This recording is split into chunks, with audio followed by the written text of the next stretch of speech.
Tell me again, what is it that you wanted your story to be about? I want my story to be about a booger that loved getting out of Alex's body. Okay. Hmm.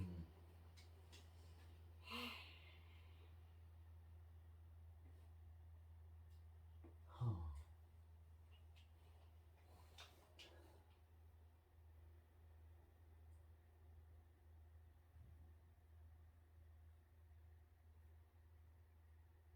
Hmm. A booger that loved to get out of Alex's body. Boy, that's a hard one. How am I going to make a story out of that? I wanted you to have a challenge. Yeah, that's a good challenge. And also a I fun know. challenge. I know. This is the story about Silly Bum Bum. What? Silly Bum Bum. Silly Bum Bum was a booger that lived inside of Alex's nose. And Silly Bum Bum was nice and warm and comfy inside of Alex's nose. Him and his booger friends would sometimes smell delicious things like delicious foods and desserts, or even delicious things like flowers and things like that. And Silly Bum Bum was always saying like to his friends, guys, this whole thing about the air coming in that sometimes smells so good, it must mean that there's a world outside of this nose. And all of Silly Bum Bum's booger friends would say, oh, Silly Bum Bum, there's no world outside of this nose. This is the world. You're just imagining things. It's like you're trying to figure out if there's other dimensions. There's nothing. The whole world is us being here, nice, warm, moist, and comfy. And the gods of the nose sometimes gifts us with delicious smells. And sometimes it smells like poop, said another booger down the nose. Yes, you're right, Mr. Tricky-tron. Tricky-tron was a booger that was way deeper inside of the nose. And he was right because sometimes things didn't smell great. But for the most part, even though sometimes the air was colder or the air was warmer or it smelled this way or that way, the whole world of all the boogers inside of Alex's nose were limited to that. It was air, moist, warmth, and smells. And that was it. But Silly Bum Bum was stubborn. He was convinced that there was a world out there, and he wanted to get to know that world out there. And everybody was telling Silly Bum Bum, you're crazy. Don't go out there. When you go out there, that's it. You die. And Silly Bum Bum was like, no, I'm sure there's something else. This can't be all there is. And somebody said, well, Silly Bum Bum, let's think about this logically. When you were born, did you ever see anything other than other boogers, moist, warmth, and delicious smells? Yes, that smells too. Well, that too, yes. But anything else? Well, no, not really. In all throughout your life, have you ever heard of any booger ever seen anything else? Well, no, not really. There you have it, said all the boogers to Silly Bum Bum. The world is a nose, and that's all there is to the whole universe. And Silly Bum Bum thought about that a lot and thought, is it really that the whole universe is a nose? Or is it that because we don't dare venture outside of our own limits of perception, that we think that the whole world is a nose? And so, Silly Bum Bum decided to check it out and prove everybody else that there was more to the universe than a warm, nice nose.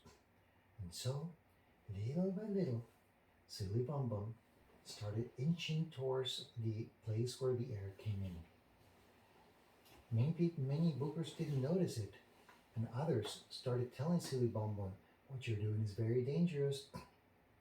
Anybody that has ever come out of that hole never ever comes back because that's the end of the universe. And everybody that falls outside of the end of the universe dies. And that's the end." And Silly Bum Bum kept saying, "I don't think so. I really think that there's more to life than a nose. But I guess I'm going to find out. And I will be back to tell you guys." Well, as luck would have it, one day Silly Bum Bum was at the very edge of the nose, and he found a friend. "Hi, who are you?" said Silly Bum Bum. "Oh, I am a nose hare."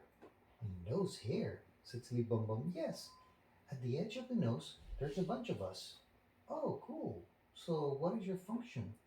"Well, we stop insects from coming inside of the nose mostly, but that's about all we do, and we just hang out around here." "So what are you doing here?" "Well, I'm trying to get out, but I don't know if I can." "Oh, that's very easy," said the nose hare. "All we have to do is dance." "Dance?" said Silly Bum Bum. "Yes. If you try to move around and you move me, um, for some reason, something comes in here and blows a lot of air and things come out, which is really what happens when one of your hairs gets tickled. You feel that there's something in your nose and you try to take it out. But that was their universe was limited to a nose, so they didn't know that. And so Silly Bum Bum decided to go ahead. And he said, "Okay, Mr. Hare, do you think you could help me get out of here?" "Oh, totally. Anyways, here, friends, we need to help Silly Bum Bum here, so start singing." And everybody started singing, and Silly Bum Bum started dancing with the hare. And of course, Alex's nose got really, really, really itchy. And what he did was incredible. Alex blew his nose and poof! Silly Bum Bum took off. He saw the most amazing things. He saw the sky. He saw plants. He saw everything. He landed on the floor and his whole life changed. But he never managed to get back inside of Alex's nose. So all his friend boogers kept saying, "Oh, how we miss Silly Bum Bum. But we were all right, and Silly Bum Bum was wrong. There is nothing outside of the nose. The world ends, and the whole universe is a nose. And now that Silly Bum Bum has disappeared, we know we were right." Of course, Silly Bum Bum wasn't dead or disappeared. He was having the time of his life. He got to know a lot of things, and he lived a happy life as a booger. But he could never find his way back into the nose to alert the others. And so, everybody else thought they were right. You know why? Why? Because the biggest obstacle to the discovery of the greatest things in life is not how hard they are, or it's not lack of knowledge, is the belief that you know everything there is to know. The end. Wait, Yes, what is it? I thought you were going to the part on the family. What about the Silly Bum Bum family? Boogers don't have family. Yes, they do. No, boogers don't get married and have kids. They're boogers. Their universe is different. Come on. Well, if you want another day, I can tell you a story about a booger that has a family. But this story, it's about a booger that wanted to get out of Alex's nose. Mm. And like I told you, the biggest obstacle to the discovery of the greatest things in lives are not the lack of knowledge, but the illusion of knowledge. The belief that people know everything, or boogers in this case, know everything there is to know, limits you. Because when you think you know everything there is to know, you stop asking questions. Anyways, that's the story of the booger that wanted to leave Alex's nose. Good night, baby. I love this story so much. Yay.